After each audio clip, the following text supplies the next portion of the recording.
और फिर रोज आके मुफ्त चाय पीनी थी। सही बात है। बाबा जी ये बताएं कि कोई लड़की भागती हुई नजर आई आपको? हमारे शेल्टर से भागी है, पागल लड़की। लड़की? ओ तौबा तौबा जी, नहीं नहीं, लड़की नहीं देखी जी। इस को गुजरे कई साल हो गए, लड़की नहीं देखी। नहीं नहीं, मतलब ऐसे जोर डालें जहन पे, शायद नजर आई हो। नहीं जी नहीं, छोड़े जी, ये चाय पिए आप, बैठे हैं।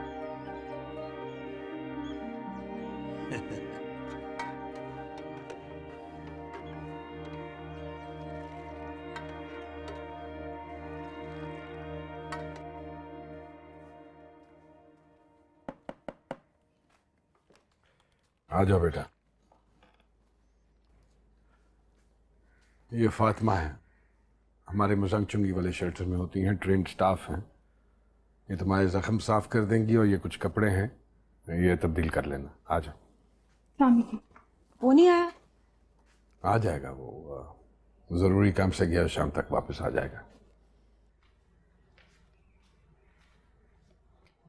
गाउन पहन लीजिए, इसे जख्म देखने में आसानी होगी। वैसे हुआ क्या था?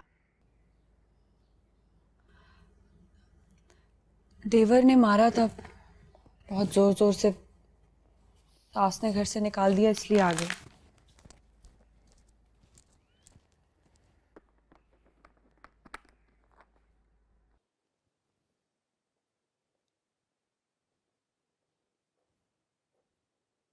क्या सोचा, क्या सोचा तुमने?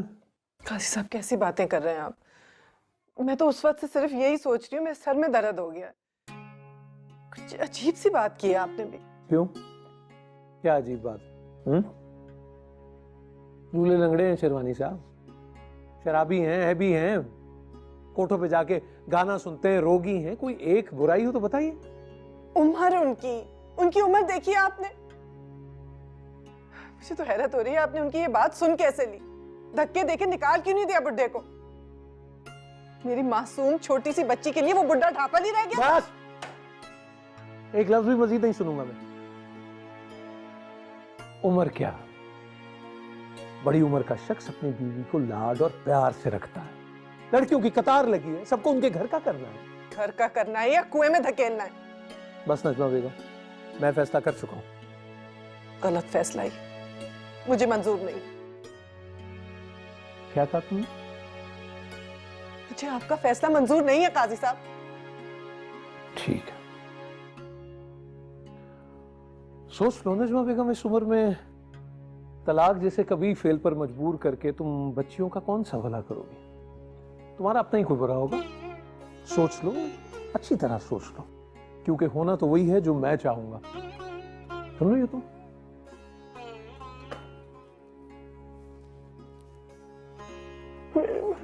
अम्मी, क्या हो रहा है? अम्मी, क्या हुआ है? अब्बू इतना नाराज क्यों हो रहे थे? आपने कॉलेज की बात की इसलिए? अम्मी, अम्मी, अम्मी, आप इतना रो क्यों रही हैं?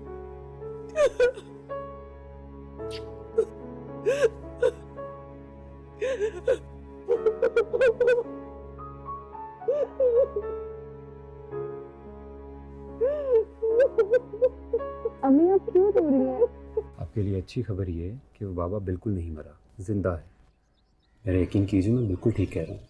और बहुत ही बेशर्मी से झूठ बोल रहा है कि उसको पिस्तौल का दस्ता मारकर जख्मी किया गया और उसके सारे पैसे निकाल लिए। शुक्र है वो मरा नहीं, जिंदा है। और वो पैसे मैंने निकाले थे, थोड़े से चाहिए थे किराए के लिए। तो चलिए, अब इससे एक मसला तो हल हुआ कि एटलीस्ट आपसे कोई कत्ल नहीं हुआ। और अब इन लोगों का पता करना और भी ज़्यादा ज़रूरी है, ख़ासतौर पर सुरैया बेगम के कत्ल के बाद। मैं जानती हूँ, घर का नंबर पता है, वो गली मोहल्ला सब पता है मुझे।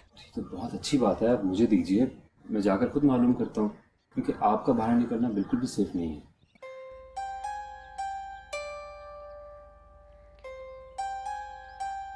उन लोगों ने मुझे ढूंढ लिया तो उससे पहले हम ढूंढ लेंगे बेटा उन्हें। फायदा कोई नहीं है। उन लोगों ने आधे से ज्यादा लोगों को तो खरीद रखा है। ऐसा कुछ नहीं है, चंद काली भेड़ों की वजह से हम पूरे अदारे को तो ग्रफ्त नहीं कह सकते। बिल्कुल, अगर कुछ बुरे लोग हैं तो कुछ अच्छे लोग भी हैं।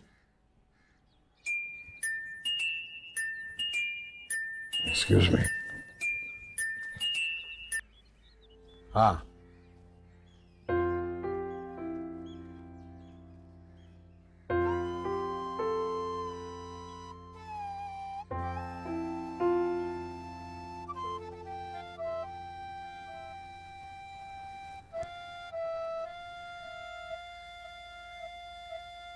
ऐसे क्या देख रहे हो?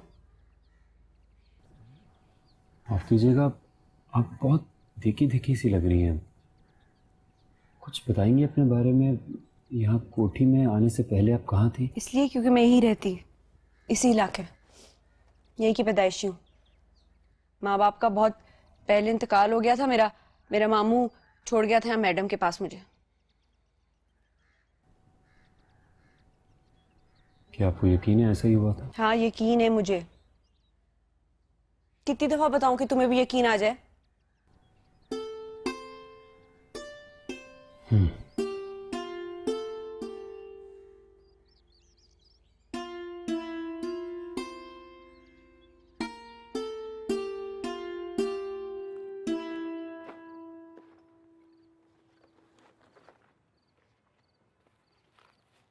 एक बात तो बताएं अम्मी,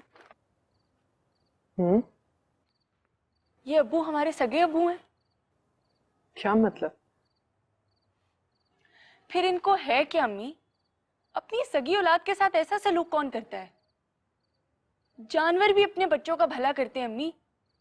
फिर उन्होंने सोच भी कैसे लिया कि इस आदमी के साथ मेरा... जानवर भी तो अपने बच्चों को मुंह में पकड़े फिरते हैं ना। हम उन्हें देखते हैं तो डर लगता है, पर वो तो अपनी तरफ से अपने बच्चों का भला ही कर रहे होते हैं। अम्मी अब होगा क्या? वही होगा जो किस्मत में लिखा होगा।